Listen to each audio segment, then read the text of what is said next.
আমি দেখেছি যখন উড়াউড়ি পাকিস্তান সিরিজ আরও সিরিজ জিতেছে টেস্ট ম্যাচের, তখন বাংলাদেশ উত্তেজনা হয়ে গেছে বেশি।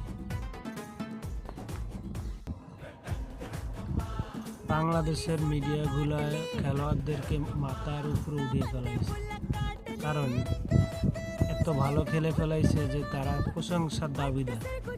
কিন্তু দেখেন, যেখানে বাংলাদেশ